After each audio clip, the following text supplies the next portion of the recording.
Hello everyone, welcome back to Talk Fluent. We're so happy you're spending some time with us today. If you're learning English and you've ever thought, wait, why does the word have seemed to mean so many different things? Then today's episode is for you. That's right. Hey everyone, welcome back. This is one of those words that look simple at first. Most learners think have only means to own something. But wow, native speakers use have in so many different ways every single day. Exactly, I remember when I was learning another language, I found words like this really confusing. One little word would suddenly appear in dozens of different situations. I'd think, how can the same word mean all of these things? And that's exactly what happens with have in English. Americans use it for possession, experiences, meals, obligations, descriptions, and even common expressions that don't seem related at all.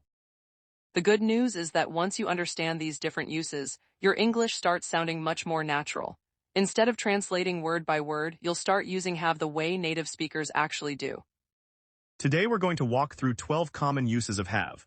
We'll explain each one simply, give you real-life examples, show you common mistakes, and help you practice naturally. By the end of this lesson, you'll be able to understand have in conversations, use it correctly in your own sentences, and recognize expressions that Americans use every day. Before we begin, we have a question for you. Which use of have confuses you the most right now? Is it have got, have to, or maybe expressions like have fun? Let us know in the comments. And if you're enjoying these practical English lessons, don't forget to like this video, subscribe to Talk Fluent, and share this lesson with a friend who's learning English too. Alright, let's jump right in and start with the most common use of have. Let's begin with the foundation. The first and most common use of have is possession. In simple words, have can show that something belongs to you or is connected to you. The basic structure is very easy. Subject plus have or has plus object. For example, I have a car, you have a phone, we have 2 dogs, she has a new laptop, he has blue eyes. Notice something important. We use have with I, you, we, and they. We use has with he, she, and it. Let's look at more examples. I have a meeting today, they have a big house, we have plenty of time, she has a great sense of humor. My brother has a new job. Native speakers use these patterns constantly. For example, I might say, I have a cup of coffee every morning. That's a completely natural sentence. And I might say, I have 3 books on my desk right now. Here's something interesting. We also use have for relationships. I have 2 sisters, she has many friends, we have supportive parents. That's a great point. The sisters and friends aren't possessions, but English still uses have to show that connection. Let's make this interactive. Imagine someone asks you, what do you have in your backpack? Can you answer right now? Maybe you have a notebook, maybe you have headphones, maybe you have snacks. Try saying a sentence out loud. Here's another question. What do you have on your desk right now? And what do you have planned for this weekend? Notice how naturally have appears in all these situations. Now let's talk about negatives. The structure is subject plus do or does not plus have plus object. I don't have a car, she doesn't have enough time, we don't have any questions.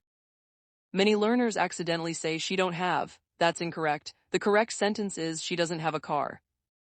Let's compare them. Incorrect, he don't have money. Correct, he doesn't have money. Incorrect, she don't have time. Correct, she doesn't have time.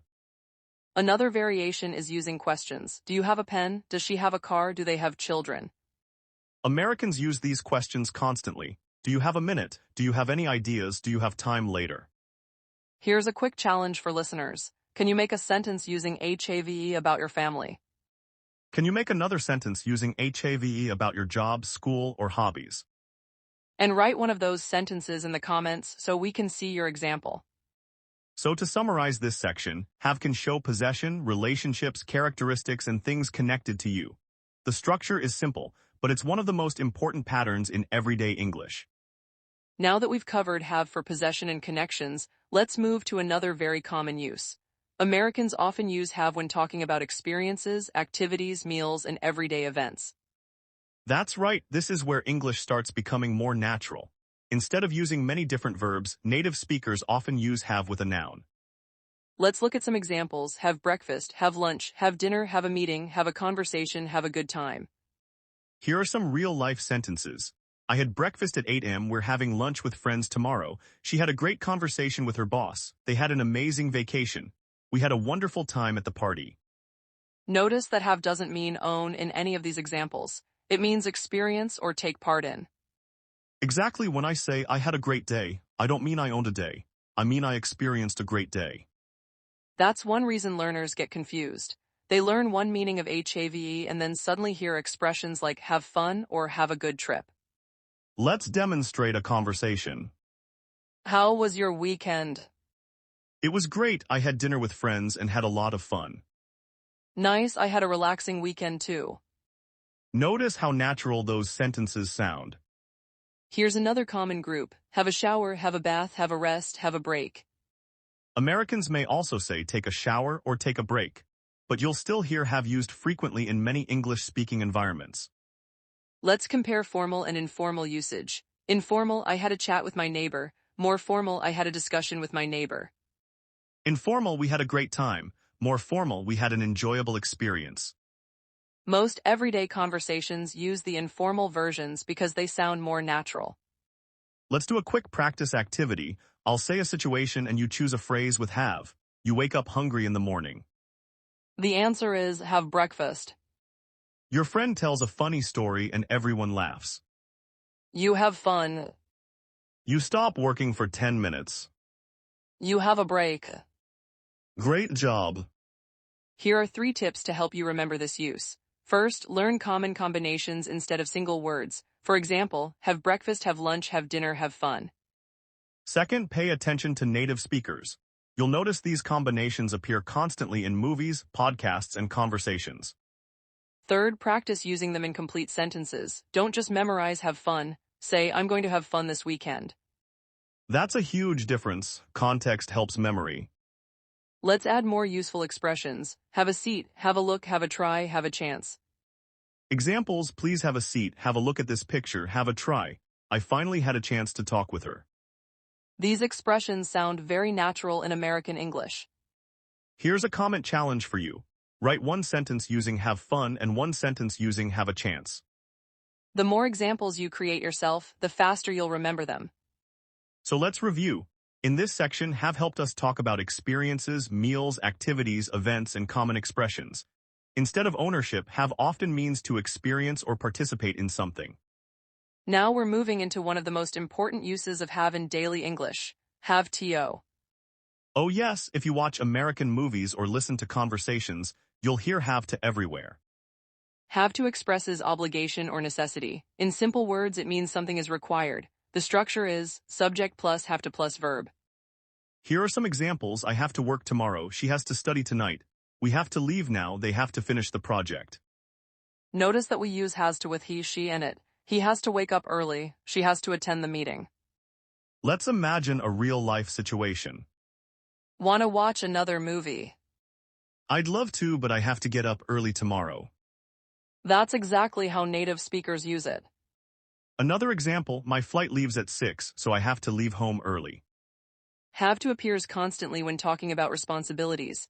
I have to pay my bills, we have to buy groceries, she has to call her doctor. Here's a useful tip. Have to often sound stronger than should. You should study. This is advice. You have to study. This is necessary. Great distinction. Let's compare. You should drink more water. That's a recommendation. You have to wear a seatbelt. That's a requirement. Americans also use have got to an informal speech. I've got to go. You've got to see this movie. We've got to hurry. These expressions are extremely common in casual conversation. Let's talk about tone. If you say I have to leave, it sounds neutral. If you say I've got to leave, it sounds a little more conversational and relaxed. Here's a mini practice. Repeat after us mentally or out loud. I have to study, I have to call my friend, I have to clean my room, I have to finish my work. Now change the subject. She has to study, he has to call his friend, they have to clean their room, we have to finish our work. Excellent practice. Now let's look at another important use of have, the present perfect. Structure, subject plus have or has plus past participle. Examples, I have seen that movie. She has finished her homework, we have visited New York, they have never tried sushi. This structure connects the past to the present. It's one of the most common grammar patterns in English. Here's a natural conversation. Have you ever been to Chicago? No, but I have visited Boston. Or have you finished the report? Yes, I've finished it already. Notice how often have appears even when it isn't the main meaning of the sentence. Exactly, that's why understanding have is so important. It's everywhere. Before we finish this section, here's another comment challenge. Write one sentence using have to and one sentence using the present perfect. The more you actively use these structures, the more natural they'll become. So let's review. We learned have for obligations with have to, informal expressions like have gotto, and grammar structures like the present perfect. These are essential building blocks for speaking English like an American. All right, everyone, it's time for one of my favorite parts of every lesson, common mistakes. And honestly, Smith, I've made some of these mistakes myself when learning languages. Same here, the good news is that mistakes are completely normal. In fact, they're one of the fastest ways to learn. Today we're going to look at some very common have mistakes and learn how to fix them. Let's start with mistake number 1, using have and has incorrectly. Many learners say she have a new phone. But the correct sentence is, she has a new phone. Why is the first sentence wrong? Because English uses has with he, she, and it. Let's compare a few examples. Incorrect, he have a car. Correct, he has a car. Incorrect, my sister have 2 dogs. Correct, my sister has 2 dogs. Here's a quick practice. Can you correct this sentence? My friend have a new job. The answer is, my friend has a new job. Great, now let's look at mistake number 2, using don't with has. This mistake happens all the time. Incorrect, she don't have time. Correct, she doesn't have time. The reason is simple. After doesn't we use the base form have, not has. Here are more examples. Incorrect, he don't have enough money. Correct, he doesn't have enough money. Incorrect, she doesn't has a car. Correct, she doesn't have a car. That last one is especially common. Remember, doesn't plus have never, doesn't plus has. Let's practice correct this sentence. My brother doesn't has a laptop. The correct answer is, my brother doesn't have a laptop. Excellent. Mistake number 3 is confusing have to and should. This one can change the meaning of your sentence. For example, you should exercise. This is advice. You have to exercise. This means it's necessary. Maybe your doctor says you have to exercise for your health. That's different from a friendly recommendation. Let's compare you should call your grandmother. Friendly suggestion. You have to call your manager before 5 p.m. necessary action. If you mix these up, people may misunderstand how important something is. Exactly. Mistake number 4 is translating directly from your native language. Sometimes learners say things like, I have 25 years. Native speakers don't say that. The correct sentence is, I am 25 years old. This mistake is actually pretty funny, because many languages use a structure similar to have for age. Another funny example, I have cold. Native speakers would usually say, I have a cold, or I'm cold. Those two sentences have different meanings. I have a cold, you're sick, I'm cold, your body feels cold. That's a really important difference. Let's do one more practice challenge. Which sentence is correct? A, she have to work tomorrow. B, she has to work tomorrow. The answer is B, she has to work tomorrow. Here's another, A, he doesn't has a car. B, he doesn't have a car. Correct answer, B, he doesn't have a car. Nice work. And remember, everyone makes mistakes. Even advanced learners make grammar mistakes sometimes. The goal isn't perfection. Exactly, focus on communication first. Learn from your mistakes, keep practicing, and little by little these patterns will start feeling natural. Now let's put everything together with a fun activity called Choose the Correct Sentence. We'll give you a situation and 2 options.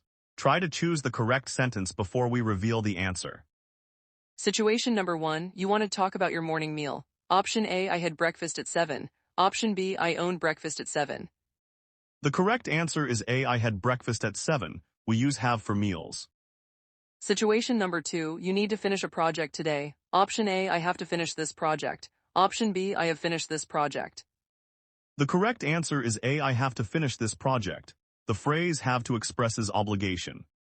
Situation number 3, you're talking about something you own. Option A, she has a beautiful house. Option B, she have a beautiful house. Correct answer, she has a beautiful house. Remember our he-she-it rule. Situation number 4, you want to talk about an experience. Option A, we had a great time. Option B, we owned a great time. The correct answer is A, we had a great time. This is one of the most common expressions in English. Situation number 5, you're asking about someone's experience. Option A, have you ever visited New York? Option B, did you ever have visited New York? The best answer is A, have you ever visited New York? That's the standard present perfect structure. Great work, now try creating your own examples. Make one sentence about something you have. Make one sentence using have to. Make one sentence using have fun. And don't stop there, try saying your sentences out loud. Speaking helps you build confidence and fluency much faster than silent reading. You can also create formal and informal versions. Formal, we had a productive meeting. Informal, we had a great chat. That's a fantastic way to expand your vocabulary while practicing have at the same time. If you'd like extra practice, write your 3 sentences in the comments. We'd love to read them. Remember, real conversation matters more than perfect grammar. The more you use these patterns in everyday life, the more natural they'll become. Wow, we covered a lot today. If you've stayed with us through the entire lesson, give yourself a big pat on the back. You've just learned some of the most important ways native speakers use the word have in everyday English. Absolutely, and the great thing is that have isn't just one word with one meaning. It's a powerful tool that appears everywhere in English conversations. Let's do a quick recap together. Today we learned that have can show possession and connections. Examples: I have a car, she has 2 sisters, we have a meeting tomorrow. Then we explored have for experiences, activities, and common expressions. Examples: have breakfast, have fun, have a good time, have a chance, have a look. After that, we talked about have to for obligations and responsibilities. Examples: I have to study, she has to work, we have to leave now. And we also looked at have in the present perfect. Examples: I have finished my homework, she has visited New York, we have seen that movie. Along the way, we talked about common mistakes, pronunciation, sentence patterns, and ways to sound more natural in real conversations. If you remember only 3 big ideas from today's lesson, remember these. Number 1, have can show possession and relationships. Number 2, have can describe experiences and activities. Number 3, have to expresses necessity and responsibility. And here's something important: don't try to memorize every example immediately. Instead, focus on using 1 or 2 new have expressions this week. Maybe say, I had a great day, or I have to finish my work, or have a great weekend. Small steps create big progress. That's how fluency grows. You don't need perfect English today. You just need a little improvement every day. We'd love to hear from you. Which of the 12 uses of have was new for you? Which one do you think you'll start using this week? And here's another challenge. Write 1 sentence using have, 1 sentence using have to, and 1 sentence using the present perfect in the comments below.